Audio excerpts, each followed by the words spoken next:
How could you? Professor Hojo, did you throw away your humanity? Let even your soul be corrupted so much you can no longer return to the planets. The thoughts that Hojo emitted were pure madness. And it wasn't like the madness that Dyne needed to be intoxicated. Unlike President Shinra's ambitions, the end point of his goals was of certain destruction. Hojo was like a living corpse.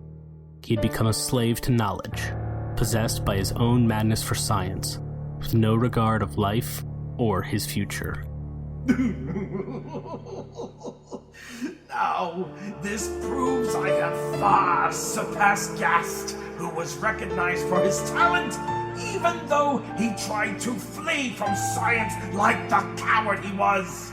If Gast was in charge of the Genova project now, he surely would never have reached this stage.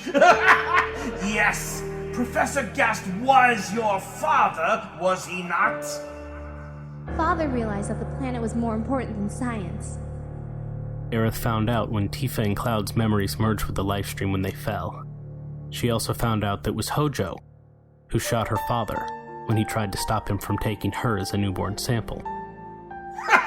Those were the limits of Gast. Stopping and not doing what remained to be done was blasphemy to science. It's time for our little talk to end. Without showing the least bit of guilt, Hojo turned his head in the direction of the northern crater in the distance. My son, Genova's ruler is calling. He's asking for more life energy. I shall offer myself. Then he will become one with me. The one who he hated the most and looked down upon. This will be our reunion. Hojo, who had merged with Genova, was drawn away, just like President Shinra that time. Laughing happily with madness, he was sucked towards the bottom of the gravity well.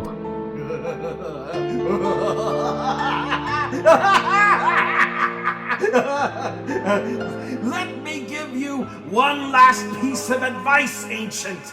No matter what you do, it's futile. It's all part of this planet system. Many foreign entities from the skies fall into the planet's life cycle unknowingly, and now Genova is in there. So where does its soul go? Even if you try to destroy it, it will never disappear. It has merged with the Sea of Mako, drifting through every part of the planet through the life stream. One day, you will all have to live as part of Genova. It's only a matter of how soon that will happen. I will never let that happen. You too will understand someday.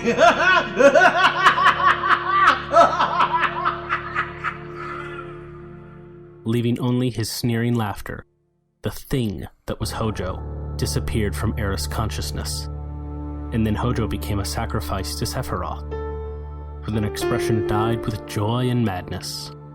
Until the last moment before his soul was worn away, he showed no regrets or shame. Aerith knew that Hojo's death meant the end of Shinra. In that case, Cloud's decisive battle drew near. She started to run.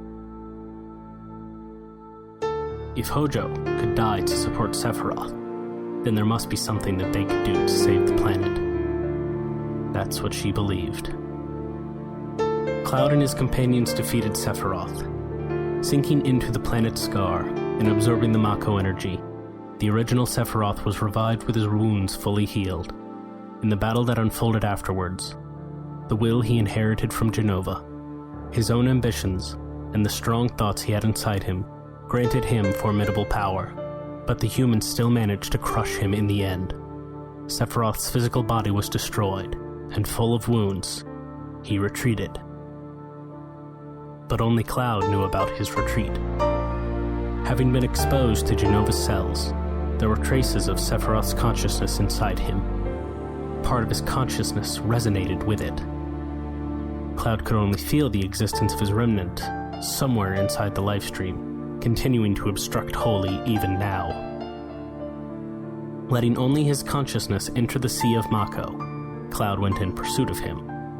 Riding through the currents, his old enemy was waiting for him.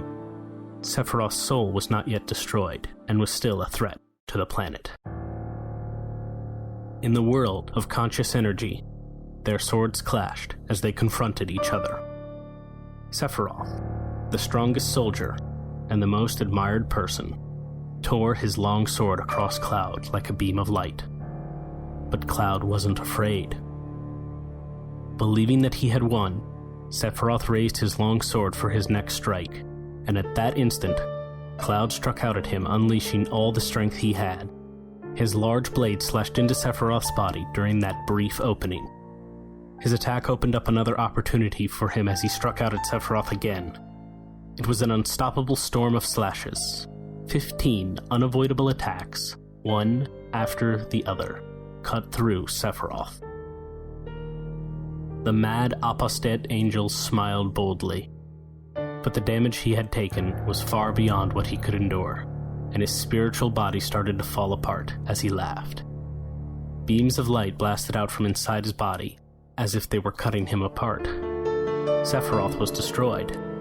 Cloud's nightmare that had been continuing since 5 years ago in Nibelheim finally came to an end. The Holy that was no longer obstructed immediately came into action. This time, Cloud had separated from his body and was now in an absent-minded state. But in the abyss of the Mako world, he saw a hand there to guide him. It was white and delicate. It reminded him of the hand that gave him a flower in Midgar. Unconsciously, he stretched out his hand. His consciousness returned to his body. Tifa's hand grasped his as the ground below him collapsed away. If the hand hadn't been there to guide him, then he would have been at the bottom of Hades right now. It was good timing. Cloud realized that he had been saved. But it was all too late. Midgar was about to become the impact point for the meteor from the skies, and it was already too close to the ground. The gravitational force between the planet and the giant meteor stirred up whirlwinds that mercilessly revolved on the plate of the upper city. As a result, the energy from Holy that stretched in between the planet and meteor only increased the destructive power between the two, instead of having the effect it was supposed to have. At this rate, not only would the residents of Midgar taking refuge in the slums be affected, but the planet would be damaged so badly it would be beyond recovery. Sephiroth's plan was crushed now, but everyone knew that the worst was yet to come. The planet was meeting its demise. Lend me your power, everyone! Aerith cried out. Her waves of thought expanded through the Sea of Mako. Carried by the livestream, it spread throughout the planet. I can't do this alone. Let's all protect the planet! The cry of the last Cetra shook the countless consciousness that she had awakened during her journey. The entire planet's consciousness was awakened. Of course, among them was also the consciousness of those that were suspended for their atonements. With their strong wills combined together, they managed to control the enormous energy of the planet. I've been waiting for this. Let's light the fuse and blow that meteor away with a bang! It's the Avalanche Livestream Division's turn. Now that Barrett isn't here, I'm the leader. No! I wanted to try being a leader too. That's so unfair. Under their command, countless streams of light appeared on the surface, intertwining together with the livestream. Then covering the planet, protecting it like a net, it slipped beneath Meteor and pushed the battering ram from outer space back. The movement of light was like a Valkyrie leading her immortal army, riding across the heavens. Hey, Aerith, did you see Cloud's finishing? Zack guided his energy into the second wave as Meteor was thrown back, losing its force. That was one of my sword techniques, too. Doesn't it make you fall in love again? With enough space, Holy now started to take effect. Acting as a barrier, the parts of Meteor that came into contact with it eroded into dust and were released into space. The meteor was no longer a threat to the planet, and was now just helplessly waiting to be destroyed. The planet had avoided its destruction. Aerith's thoughts were freed. Aboard the Highwind, Cloud saw it. So did Tifa, Barrett, and the others.